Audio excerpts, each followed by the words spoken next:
Yes, well, Lito, I see you. Let's try once again. Here. There was a brief interruption here due to technical difficulties. Yes, technical difficulties is that they said that the camera on the box overheated. Funny how I've never had that happen before. But anyway, to move on here. This is the second part of the Coosa Nation ACS, state of the Coosa. The second part of our podcast here on voting rights and what they mean to us.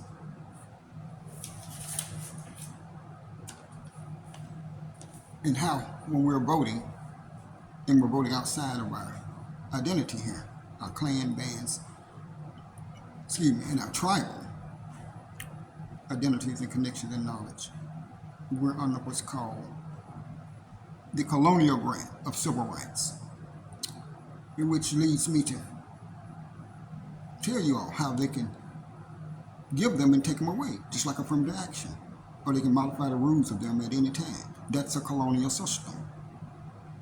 That's not a system handed to you by your own ancestors. That's what I mean. It's brought here by someone else.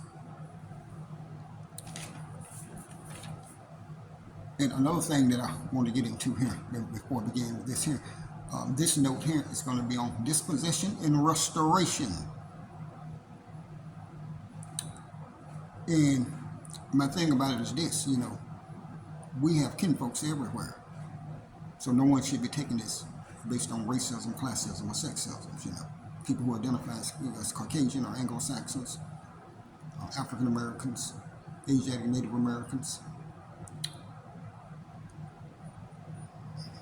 Arab, Moor, Jewish, Hebrew Israelite Americans, or Asian or Africans in general that have migrated here for the first or second generation and all.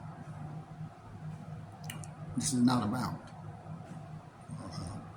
race and religion and slavery or dividing people. As I said, you all are in business institutions, you're in schools, you're in the government, you're in the police force, you're in the gangs, you're in the churches and mosques, you're everywhere. And you're members of our families as well.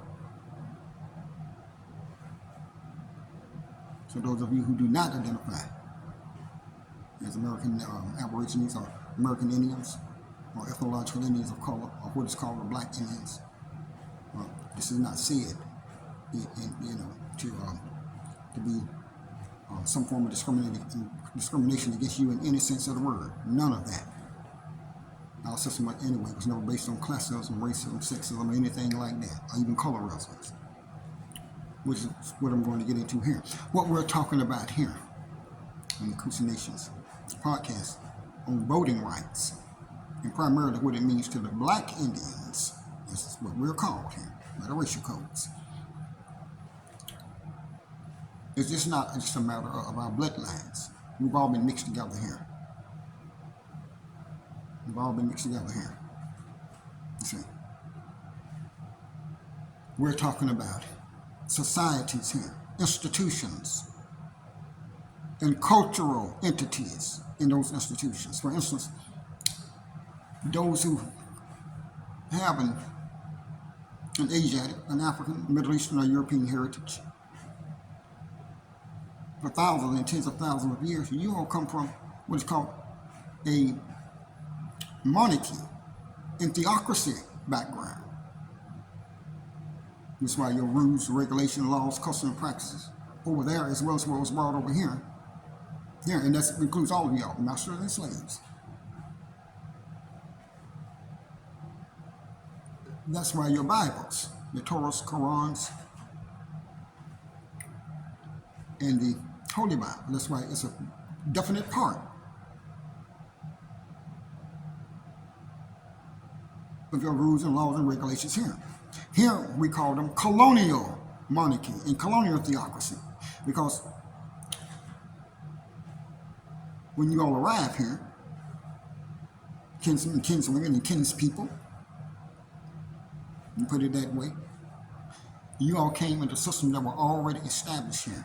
Democratic, socialist, nationalist, and republic-style systems. This was already established here by our clans, bands, our tribes here, and the Indian nations here. Two of them primarily. However, They were all over the place. But we're talking about the Navajo, the Sioux, about the Powhatan, Paramuxi. They were established everywhere. The Lenni Lenape. Everyone had different confederacies among them. Here in the South, we had, among the confederacies, we've had the Cherokees, Chickamauga, Yamasee, Caddo, several others. Even reaching down to the islands. The Arawak Confederacy, or rather, the Taino Confederacy. I'll go ahead and use that word for now. Or the Taino chiefdoms, it's called, basically, This is the Arawak Confederacy. The people that they call Taino Caribs and Arawaks. Okay. So everyone's had them. But there's two major ones here. That not only was indigenous sovereigns here, sovereign entities for thousands and thousands and thousands of years, and recognized here by everybody here. They're recognized by the colonial powers. Their monarchies, their political, and their religious, their theocratic powers and all, when they arrive here. First, that's the Coosa Nation. And the Coosa Allies were recognized on the site by the Vatican, Spain, and Portugal. Period. Documented. See. To get back to voting rights now, I just want to explain that. Or explain what the Coosa Nation position is on that. That's an official position too. So when we talk about voting rights, we talk about dispossession and restoration. So first I'm going to go into dispossession. So number one, this is a part and parcel of your restitution, reparation, redress, repatriation, and restoration. And on dispossession, the first one is called consent through or by ignorance. And we'll get to what's consent through or by knowledge. This means that a lot of things that happen to us is taken to us as if we agreed to it. This is the importance of voting and knowing what we're voting for, and how, when, and where we're voting, and the reasons why. Again, when you cast a vote, you don't do it as an individual. You actually do it as a collective, even though you perform the action as an individual, of course. But it's taken as a collective voting right. It's not just an individual right. It's taken as a collective. When they open that poll up, they don't open up for one person. They open up for hundreds of thousands and millions of people. So when we have these, the things that we say plague us, bad schools, bad neighborhoods, gang shootouts, police brutality, discrimination in everything.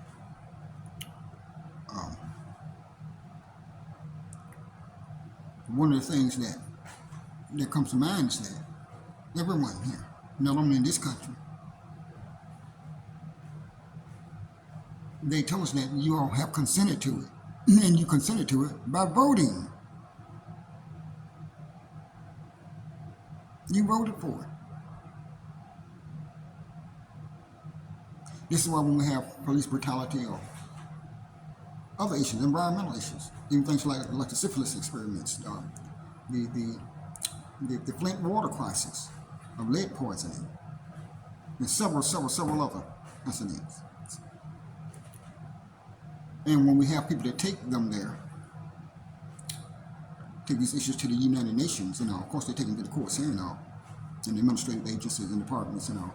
But when they take them to the UN, that's one of the things that the United States can always throw up in their face. We voted for it. We agreed to it. And this is how your vote is taken. And that's why it's important to vote and then to know how you vote, or rather, what you are voting for. Basically, we'll just say two things: know how you vote and what you are voting for. See? Yeah, those are the things that we want to cover here, or at least the Coosa does. Why you vote and what you're voting for. Because we have so many people saying, well, again, is it real? What's going on? And that's why sometimes we can see some people get compensation. We have families, people who have been, subject of police brutality and even police murder. They have gotten compensated. But it doesn't change the rules, regulations, laws, and policies that the police carry out. When we say police are policy officers. When you say a policeman, that's a policy officer. They're carrying out the policies. They're carrying out rules, laws, and regulations passed by their city councils, their county commissions, the state Congress, the United States Congress, the executive branch, the mayors, the governors, the presidents, all of that. They're policy officers. I'm not going to get into the corporate side of it as of yet, but we know that corporate rules, guidelines, and regulations, well, they cover everything as well. You see? When we voting outside of our identity here, when we're voting outside of our clan, band, and tribal identities here, whether we're Muskogee, Cherokee, Choctaw, Yuchi, Seminole, Natchez, Wichita, Yamasee, Cherokee, the Ethnological, and the Youngwe and Kichwa, when we're voting outside of that, we're giving people consent to actually treat us like they feel that we should be treated under their laws, which were laws established under their colonial monarchies and their colonial theocracies that were brought over here. And though, yes, they were imposed upon our ancestors by force. Guns, bombs, cannons, hangings, rapings, lynchings, burnings, imprisonments, banishment. All that was to drive us out of our system and make us give consent to their system, and this is what was passed on to us. Some of the things that Martin and Malcolm would have gotten involved in had they kept on going, because it came right up under what we call the civil rights versus the human rights debate. However, when it comes to rights, I want to let everyone know now, and especially those of us, again, that are American Aborigines, copper-colored Aborigines, or Indigenous Americans, that the ones that they call Black Indians. Let me just tell you something. Indigenous rights are not human rights, nor civil rights. I'll say it again. Indigenous rights, our indigenous rights, are not human rights, nor civil rights. An explanation for that is this. Everyone has human rights and civil rights. You can find that here in this country and several other ones around the world. Whether they're abided by, whether they're enforced or not, they're on the books. To say the least about it. But everyone is not indigenous. And that's something we need to get through our heads now. Everyone is not indigenous.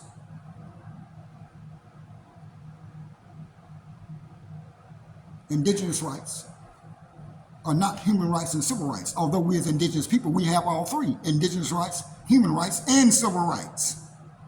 Not just one. And not just one that's granted to us by someone else. Other peoples, with their cultural institutions. The guidelines, rules, and laws that govern human beings that they go by. And this is why I always tell the people, when I talk to the African brothers and the Arab, Moor, Jewish, and Hebrew Israelite brothers right here, one thing I tell them as Black Indians, we have nothing against the cultures of the Eastern peoples in the Eastern continents. Their men and women have lived up under those cultures for thousands and thousands and thousands. It works well for them. It works well for them here. It doesn't work so well for us.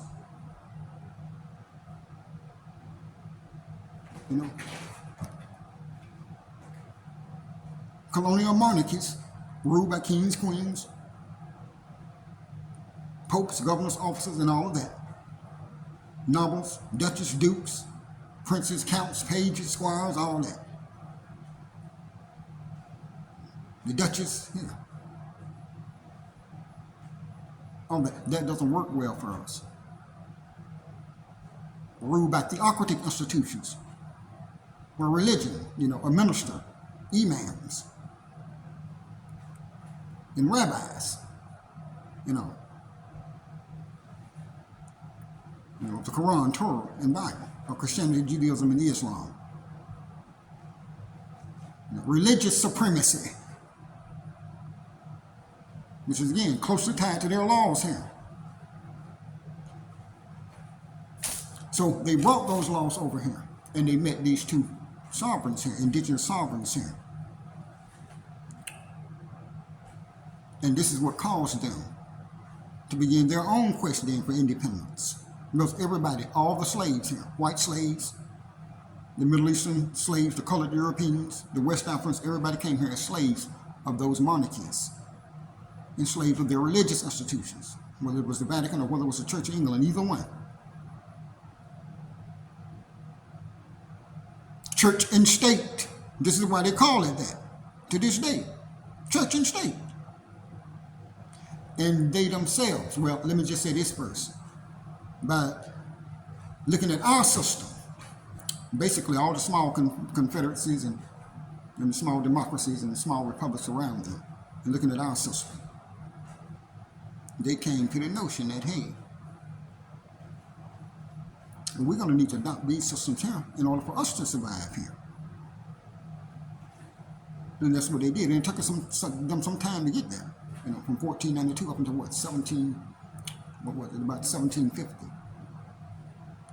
You see. So we're talking about about 300 and some years, 320 some years, more or less. Anyway, with that being said,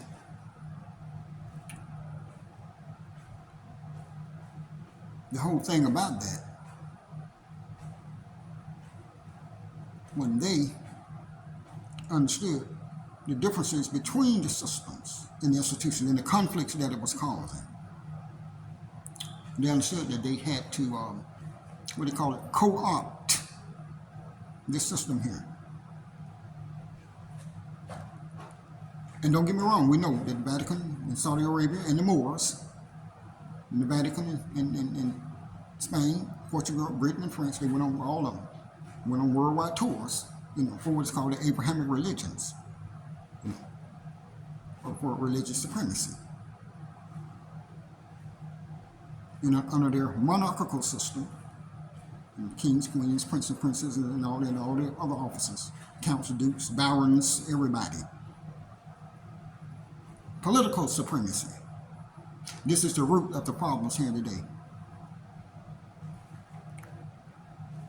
When you try to bridge those two systems, like we have today in our laws and our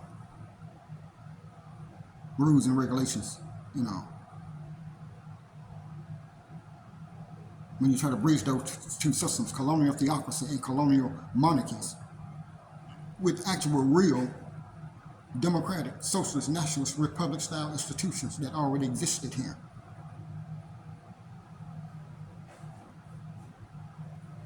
And then you get into a battle over which one is supreme. It should have been, and according to our ancestors, our political representatives, we actually allowed them to have that. Anyone who was practicing that, you could have that within your own area, not over all of us and everybody else, as it became. Through the use of, police, militias, and military force and all of that. That's how it got established. And that's why the right to vote, that's why there was such a terrible fight over voting rights. And people voting with knowledge and people voting with ignorance. For instance, if you're from the South, your roots are from the South, the entire South. The area that covers the 11 southern states and in those southernmost territories, about 16 states or 20 states, as they say now, the southern or southeastern part of the country. Then your rights come to you through sovereign lineages from your state that was already established here. Again, better known as the Coosa Alliance, or the Natchez Muskogee Federation, and better known now as the Creek Confederacy.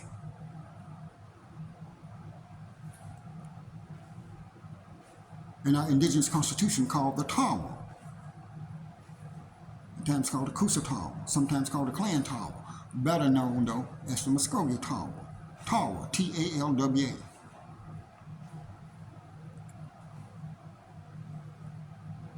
That is where your right to vote actually comes from, and why that had to be removed from us, both socially and culturally. And even our governments moved from here into what they call Oklahoma, which is a region where we already existed at, both East Oklahoma and Eastern Texas. Which is proved by the territory of the Coosa Islands, or the Coosa Nation, the Coosa State.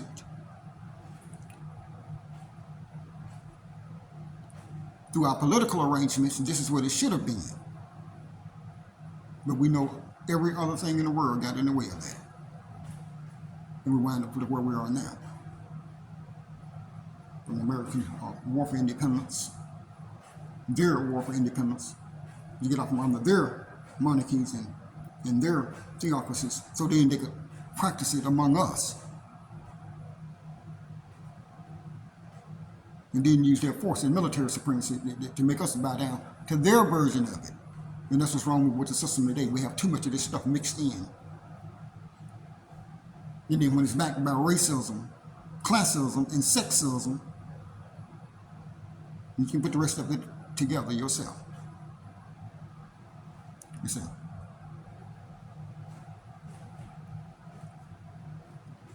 So this is what we call dispossession. See, the real dispossession in realities. You see? And there are many ways of restoration. The Coosa Nation has already started several ways of restorations, repatriation, and all of that. There's an administrative, civil, religious, judicial, political, economic terms, all of that. We began the process with the reigning peoples and their officials and all.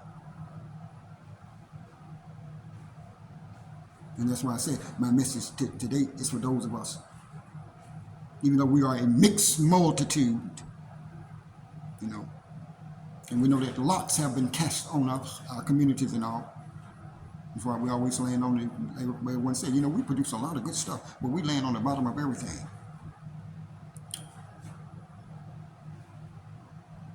We're subject to their theocratic rules, regulation, their laws and codes, which you call the Bibles, Torahs, and Qurans. And we're subject to their political, you know, their political heritage, ruling over us as kings and lords, and counts and dukes and barons and all this. Yeah. And you can see it through and through in our political structure. Right to this day, from the local levels all the way up to the state and the national level in Washington. This is why they say all politics is local. Okay? The two main sovereigns that everybody here in this land gets their rights from, in the democratic, socialist, nationalist, in a republic sense. There are two of them. And I said two of them because, although, as I said before, they're not the only ones by far. It's all over the country. From east to west, from north to south, all over the country. There's northeast, the southwest, the northwest, the southeast, the midwest, everywhere. All over the place. But the two that's of greatest importance to us is, of course, the Iroquois Federation, better known as the Haudenosaunee Confederacy, and their constitution, known as the Guyana-Shikawa, sometimes called the Karankawa, Karanakawa, but better known simply as the Great Law of Peace. This was the inspiration for the United States Constitution, the second one. The inspiration for the first one, of course, is the second group, here, which was actually the first one that they met. And that is those of us of the Coosa Alliance, of the Natchez Muscogee Federation, better known as the Creek Confederacy. And our Constitution known as the TALWA, T-A-L-W-A, also known as the Great Way of Peace. Sometimes called the Great Path, the Great Road, but more so referred to as the Great Way. Speaking of institutions and customs and all, you see, those are the Constitution that guaranteed us all the right to vote. And you voted for everybody. You even voted for the children. And you voted for the prisoners. Yeah, yes. Just like you do today. You vote for everybody. Yeah. You vote for the women, you vote for the children, you vote for those in jails and prison, you vote for everywhere. You vote for everybody everywhere.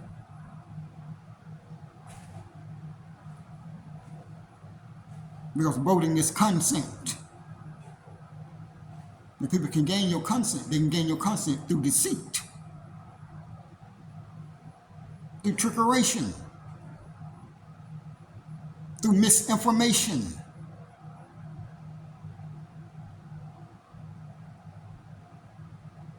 through force. It's called jurisdiction by force, which, as they said, is not universally recognized under international customary law. Gaining the consent of a people that doesn't work to their benefit by force. To have something, an institutional and cultural program bestowed upon them, I'm going to use that term now, that does not benefit them, but they have been forced to agree to. That's called jurisdiction by force. It's not only a violation of human rights, civil rights, international customary law. It's also a violation of indigenous rights.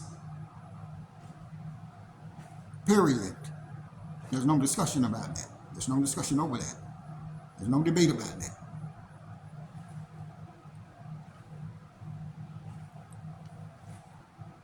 So when a lot of these sisters and these brothers here, they talk about voting and they talk about our clan band and, our tribal rights and laws systems and, the area that we're in and all of that, okay. They are correct. They're actually correct. You see? But that was one of the main reasons, because a lot of other things flowed from that. But that's one of the main reasons for our disposition here today. In almost everything. In our last podcast, we gave you a list. In fact, I had it here. I almost forgot about it. During the these interruptions, I happened to go get it again. So I'm going to read it off to you again. But it's in our last podcast too, about our clan rules, guidelines, regulations, practices, customs, ordinances, and what they mean to us, because that's what our laws are made out of. You see. So when you go to voting, when you go to vote, when you just go to voting here, like we do, we just go to voting all over the place. We vote here and vote there. It's a great rush to get us to the polls. Every 2 years and every 4 years. And every so often at the local levels, in the city, county, or town, or, if they're having a vote, or if there's some special vote on the ballot, for a school district, or, or 1 cent, 2 cent sales tax or something. But anyway, we're voting all over the place. And we are. We're voting all over the place here. So I'm going to read this list to you again and show you that voting applies to all of this too. Yes. Now, voting is not the only thing, of course, that applies to this list. but it's one of the main things. Yeah, there's some other things too that applies to this list. But since we're on the subject of voting rights, again, I'm going to read through it again, just to give you an idea or to refresh your memory. And when I say voting rights, I mean civil unions and marriages, zoning, your land and property rights, taxes, tax liens, civil jurisdiction, criminal justice and jurisdiction, the rules, regulation, guidelines of departments, agencies, bureaus, and corporations, and their charters and bylaws, medical institutions, whether hospitals or clinics, insurance companies, all financial matters, including guaranteed income, wages, long-term income, such as stocks, bonds, investments, futures, any of your 401k plans, pensions, and any other type of arrangements that they have. They have some other ones besides them. And any other financial arrangements of any type that includes currency, barter, trade, and sale, etc. on our land here.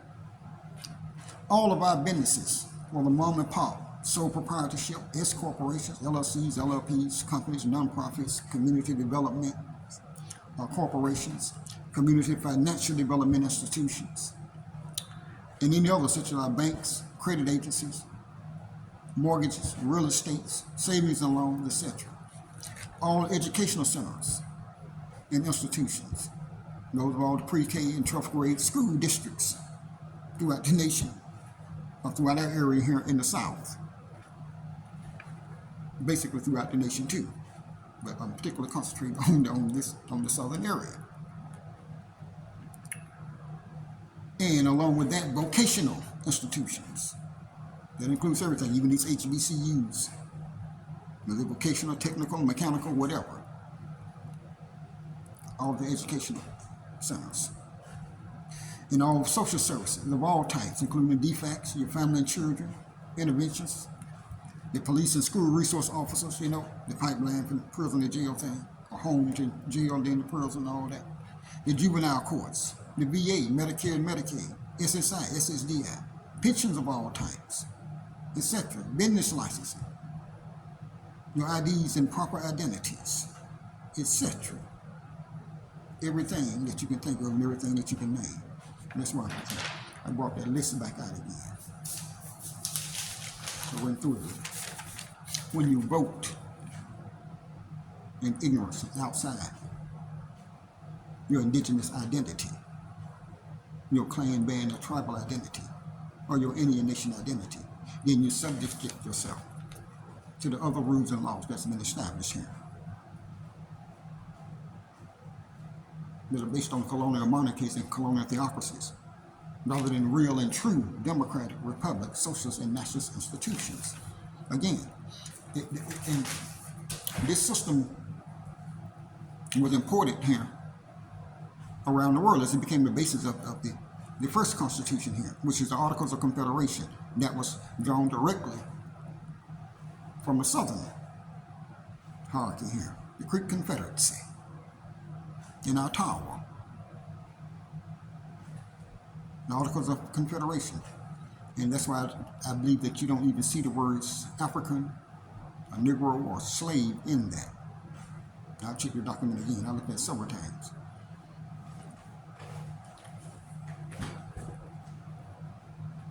In the United States Constitution, they dealt with that. I don't know what they call it, the 3/5 clause, and Indians not taxed, which meant that you were wild Indian, was outside the United States jurisdiction. And, as we know, there was a lot of social, racial and religious classifications as well as gender classifications, sexism and all. But that was the war that they started themselves to be free from that theocracy and monarchical system of there. Now, you can see over in Africa, Asia, and Europe, in the Middle East right now, they're still having wars about that. What democracy and what a republic, what a socialist or a national-style system means to them. Because when you read their books, even going back to their primary books, what they call Mesopotamia or Sumer or the Middle East or Egypt, or either one, Greece, Rome, either one of them.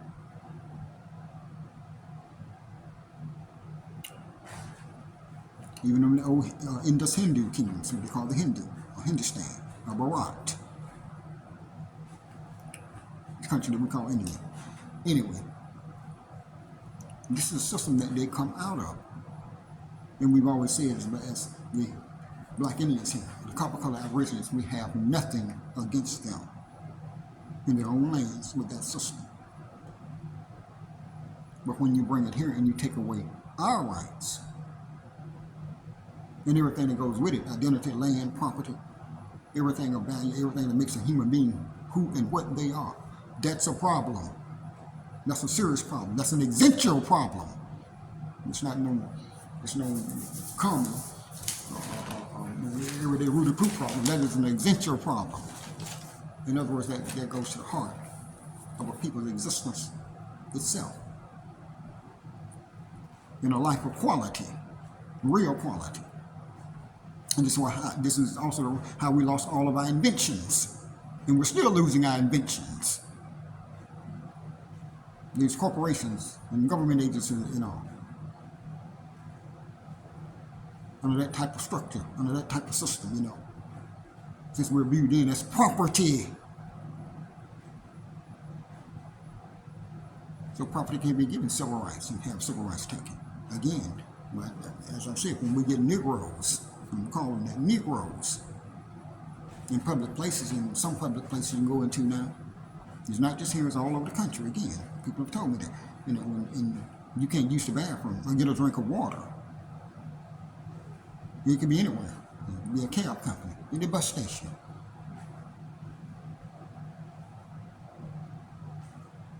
Anywhere. When we get Negroes in suits and with guns on their side, tell us the same mess that some of these civil rights leaders, in what history tells us, the Anglo-Saxons and others told our ancestors back in the 20s, 30s, 40s, and 50s, we done reached a problem here.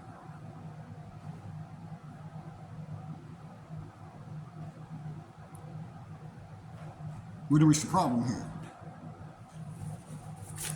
Not saying that the problem has not always been here, but it's reached a head, and especially coming up with this election thing. This is why I want to talk about voting rights. Since everybody's saying, oh, this could be the most important election since Lincoln or since Washington. Yes. I mean, So since they're taking it like that, and since our community is taking it like that, I want to give this a short, brief podcast here on voting rights and what it means to us, those of us who are Indigenous Americans. Those Indigenous Americans called Black Americans, or the original Black Americans called Black Indians.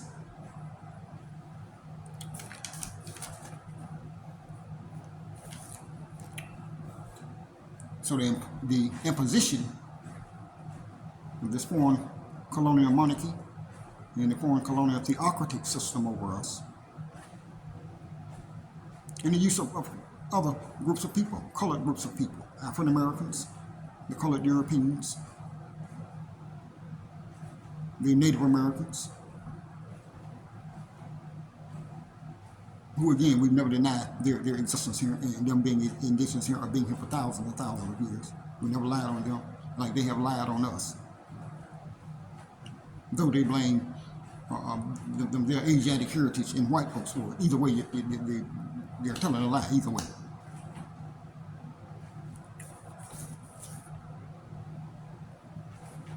And that's for those who say that, and we're not identifying anybody either. At the Coosa, we don't identify anybody. We call you what you call yourself. We're not paying for anybody's mess now. And that's been used against us for a long time. Yes.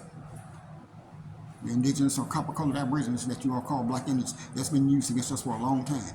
We have to pay for somebody else's mess that comes from people with different cultures and different institutions that really had no business nowhere else, not in the way that they came here. Definitely.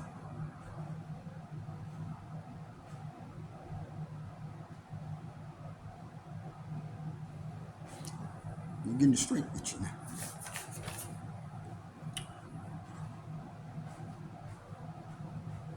So when you are copper-colored Aborigine, and what they call Black Indian, whenever we vote or give our vote to anyone outside of our indigenous identity, in our clan, band, and tribal identity, we're giving them consent then. Consent by ignorance. Consent through ignorance or misinformation. Sometimes simply not knowing. Even though you know who you are, yes, you know who you are, but what to do about it is a different story. This is who this message is for. Here. This is not for the clan, bands, and tribes that have rearranged themselves. There are other ones that have rearranged themselves. You have some out of the Southwest, some in the Midwest. We have FANA. The abbreviation FANA, FANA, the Federation of Aboriginal Nations of North, everyone in the island nations, or the island societies. No one has done a good job. They're rearranging themselves. Their indigenous system and their indigenous cultures and all of that. And they're well on their way. They reestablished it, and they're well on the way. They have the right stuff to work with. Period.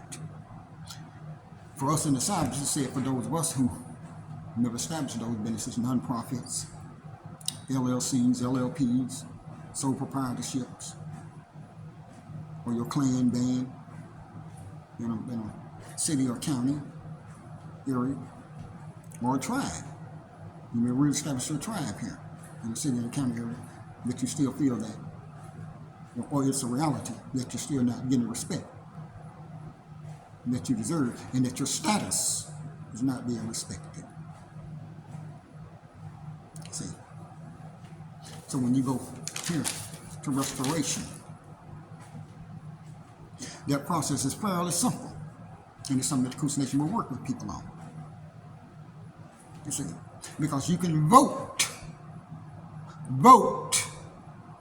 for your identity, your land, your monies, your stocks and bonds, your clan, band, and your tribal codes, their rules and regulations, your practices and customs. You can vote for all of that. You can vote for everything in that list that I just read off here. So if you know your Muskogee, Choctaw, Chickasaw, Seminole, Yuchi, Yamasee, Cherokee, whether any young we are, or Kituwa. These are things that you vote for. And that's fairly simple. Again, it goes to your identity too. The way you register and the way you vote, the way you're racially classified here. So you know how to make this thing work. But you both in an individual sense, and with families, bands, clans, tribes, or businesses, our schools, our institutions, everything, as we are restoring ourselves. We're in a renaissance here. And it's, we're also in a time here too, once we have other groups of people around us. And we're kin to other people too, in our own communities and all. I mean, not everyone identifies as a Black American Indian among our population. Fine. We know the reasons why. In 1492 and 1619, and any other dates that they want to use. Anyhow, anyway. And nothing against anyone that's a part of our bloodlines. Period. We're not going to let that be used against us. You can stop that mess there. I'm not stopping it for you. You see? So when you register to vote, and you put your identity in there, your individual, family, clan, band, tribal identity, you do this, and you make this known to the voting registrar, even the person that's signing you up, because they're going to give you a slip to fill out, or they will fill it out for you according to the information that you give them. Either way. And you let this be known to them. And then you let it be known to everybody else too. Your representatives, like your city council members, your aldermen in your wards, your mayors, your state representatives, that's in the state legislature or the state congress, in your congressional representatives, those U.S. Congress officials that represent your areas, the area that you're in now and the area that you come from, or that your parents come from, that your grandmother and grandfather come from, or your great-grandmother and great-grandfather come from. Period. Anytime we're electing officials, and anytime we go to them, for them to vote on something. Because that's what election is all about, casting a vote. So anytime we elect one of them, or anytime they cast a vote, if they're not doing it for our clan, band, and tribal identities, they are colonial representatives.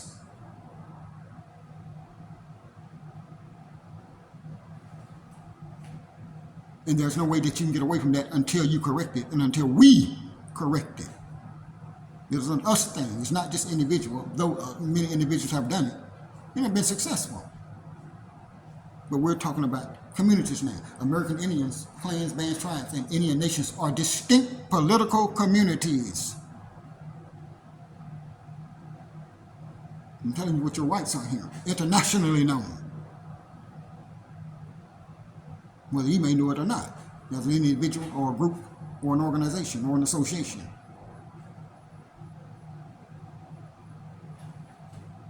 Yes. See. So when we talk about voting, that process of restoration is fairly simple, to say the least about it. Too simple.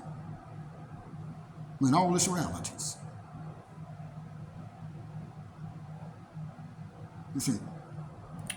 The next thing that we want to get to is what's called the law of enforcement. Voting is a universal right, even though it comes from here first. It's picked up by people from other different institutional entities and all, as I just explained. However, it's a universal right,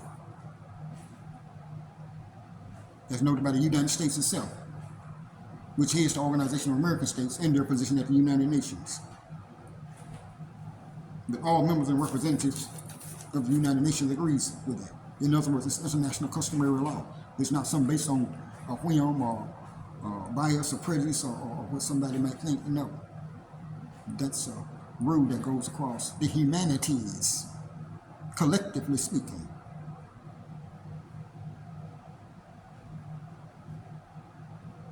The nation, states, societies, territories,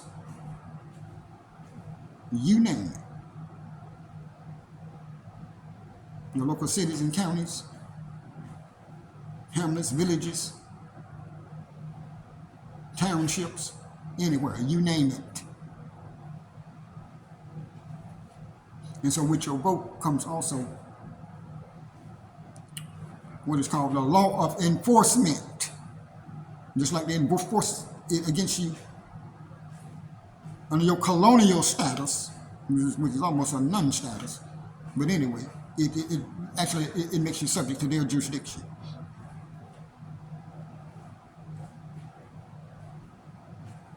In their jurisdiction, they treat you as their guidelines, the rules and regulations call for, and that's not always to our benefit. Most of the time, it's not. This is why we're so excited now in this day and time. This is why our ancestors were so excited in their days and times.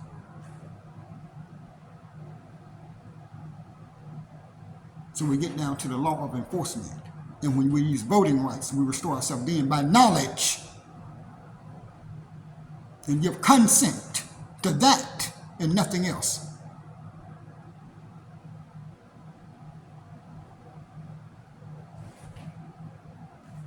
Again, this is what you take up with your, with your representatives, whoever they are, whether the city council, the alderman for the wards, or your state Congress representative. There's one that represents your area too, and there's a United States congressman that represents your area, or congresswoman. Either one. This is how you begin and actually follow through on the process of restoration through voting rights. And that automatically invokes the law of enforcement. So that we then have all of our indigenous, human, and civil rights respected at one time, and also the personal rights.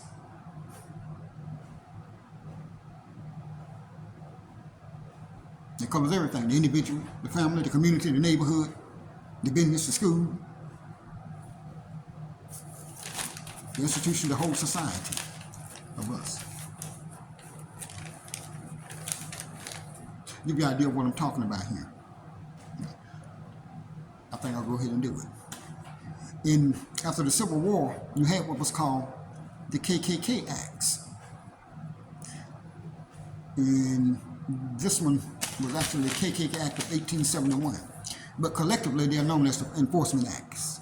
There was 3 of them. They went from 1870 to 1861. They actually began in 1869, though.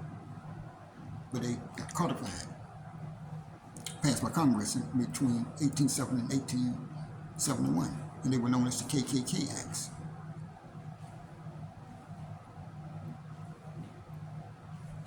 But another official term for them is also the Enforcement Acts.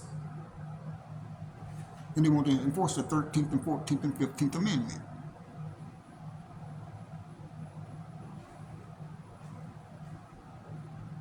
No slavery unless you go to prison. Though we know there's still slavery going on. It was, Jim Crow and Sheriff Property, come on. But anyway, that's the podcast that was shown to us, Slavery by Another Name. You see? Because we were under jurisdiction. We were given consent to that.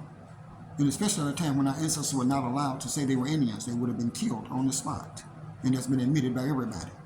Even the Asiatic natives, the Department of the Interior, and these ones here in Georgia. And to say the least about it. However,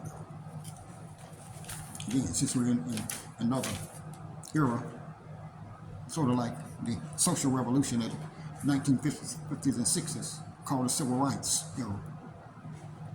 And now we're in what they call the New Civil Rights era and the New Jim Crow era. So we need to stop going round and round and round in a circle with this. We don't have that much time to play with our lives, personal lives, or the lives of families, or whole groups of people, our generational life. You don't have time now to play with the generations of the present and the future ones. Period.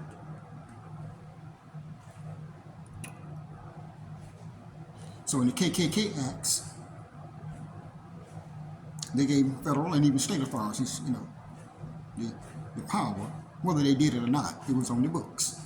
They gave them the power, of course, and also from the 1871 Civil Rights Act.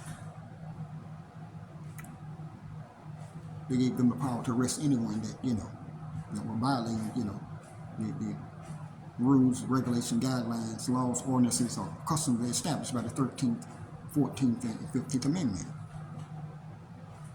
including voting, 15th Amendment. And that was why there was so much, again, skirmishes and a lot of the, what we call the violences of the Jim Crow era. The lynchings, burnings, hangings, the imprisonment, the outright bombing of black communities, black neighborhoods, and whole black towns and cities, so to speak.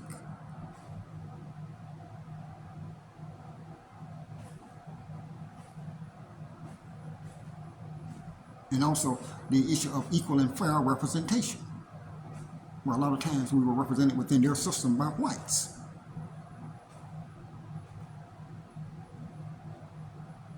At the same time, we had so many skilled and talented representatives from our community. Again, as I've told you before, there were many of what they call Black Americans,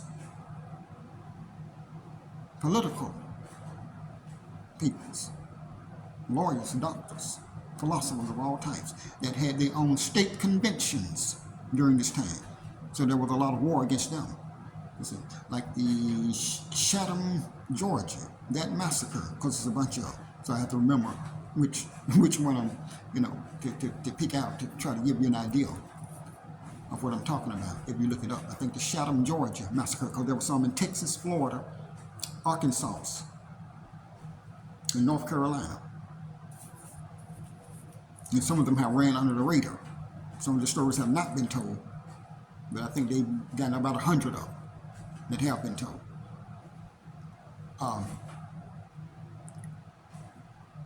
But in Chatham, Georgia, there was a meeting of the Black Republicans in a convention, and I think they said at the minimum, a minimum of 250 people were, including women and children, were murdered or gunned down, and then banished from that area because they understood the right to vote and what it actually meant. Now, this was done by the KKK Democratic Party. We have two parties, and Martin Malcolm used to argue over this stuff all the time. We have the Aryan Nation Republican Party, and then we have the KKK Democratic Party. So the hierarchy that took over during and after Martin and Malcolm, when they passed away, they mostly went with the Democratic Party. They said, well, Malcolm was like, no, we remain Republicans, and we go straight to their face. Because people get the terms mixed up sometimes. They think the Black Republicans are the same. Well, they may be today, but back then, the Black Republicans, they were the ones who stood up for everybody and everything, everybody's rights. To say the least about it. Especially in the South. And we give credit, there was a lot of the Native American and the white Republicans of North that joined them here, that supported them in doing that. You see, where was the KKK Democrats and their agents and all running around? You see.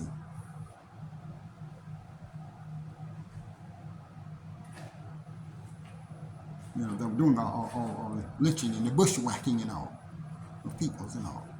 The violent bushwhacking, to say the least about it.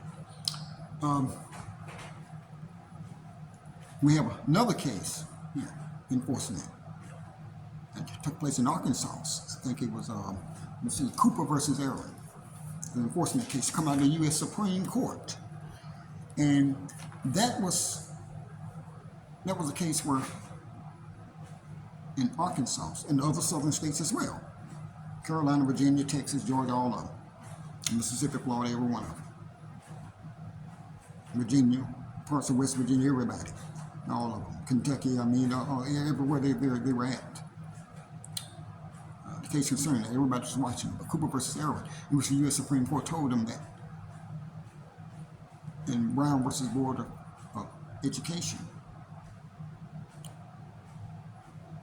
and the general, the general urge and push from segregation to desegregation, that they could not resist that it had to be enforced, that it had been enforced by the executive branches of the federal government, of the state, their governors, and of the local executive branches, the mayors and the county commissions, their chairmen and all. You see. So I just want to give you an example of what the law of enforcement is. And when we talk about, our claim, ban, travel rights, and heritage in these constitutions, the Tawa, the Guyana Chicago, the Tawa of the Muskogees, and the Guyana Chicago of the Iroquois, and the Articles of Confederation, the first Constitution of the United States, and then the present Constitution, which is called the United States Constitution. We need to understand where the basis of democracy, a republic, a socialist and national style system come from. That is not something that someone brought here with them that was already here. Period. So there's our ancestral heritage and our ancestral lineage as well. You see. And so we have to let everyone know this, which Coosa has already done a good job of doing. We've got a lot of more work to do with that. Now, I will admit that myself. We're not sovereign citizens. We're not Moors running around. We're talking about they're sovereign because of Islam. That's the same stuff we're talking about now with these colonial theocracies and colonial monarchies that was imported here. The Anglo-Saxons are peoples of color because that's the cultural institution that they come out of over there. So that's how they understand life. And we really need to understand this,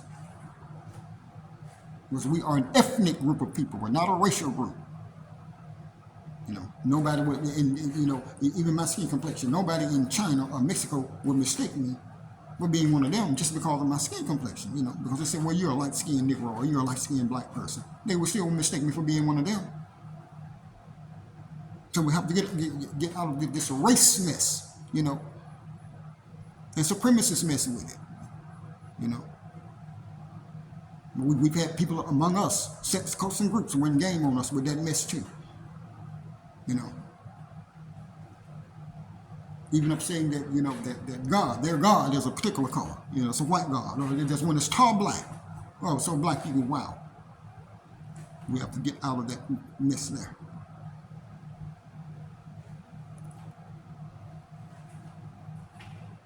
And that's another reason that we need to return to our culture, and voting is a good way to do it. A good way to do it. It's not the only way, but it's one of the main ways. It's an essential way. Because we've had enough classism, who's educated and who's richer than who. We've had enough colorism among ourselves. Who's red, brown, black, yellow, and all of that. We had a lot of sexism, discrimination against our females. We had too much of that shit, too much of that stuff. Excuse my language here. So, and it's time that we throw that out. We did not come from systems like that. And again, we're not talking about the ones over there in Asia, Africa, Europe, or the Middle East. That's for them, their men and women,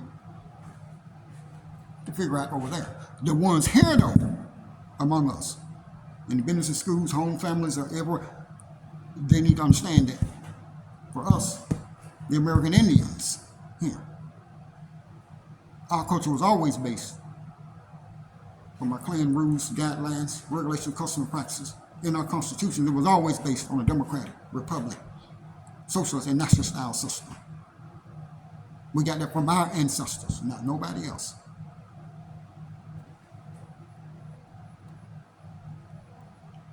Far older than Greece and Rome, put together. To say the least about it. Again, we're not knocking them, anyone, from any racial or ethnic heritage from there. We're just simply talking now about the cultural institutions of different peoples and different societies and what happens when these peoples meet. And what is taking place here in America by the meeting of peoples who come from different cultural institutions, different cultural practices, different nations and sovereign entities and all. To start with, what's called America here, this great melting pot, is our nation here, is an indigenous nation here, a nation for indigenous people as it became. This great melting pot. This is what people need to understand here. You see? So right now, that ends this official podcast. This is section 2. Section 1 again, it was abruptly stopped because of technical difficulties. And this first technical difficulty that I've ever heard of, but it's okay. It's okay. So, Donadego, Ani, and Tassamal. There will be a follow-up to this too. There will be parts 1 and 2 to this on voting rights. Well, there'll be a part 2 and 3 to this on voting rights. And there'll be a continuation also of the Chief Red Man Speaks series as well. And once again, thank you for your time. Thank you for listening. Thank you for watching here. Your time is important to you. It's important to us too. And thank you all. Wadi.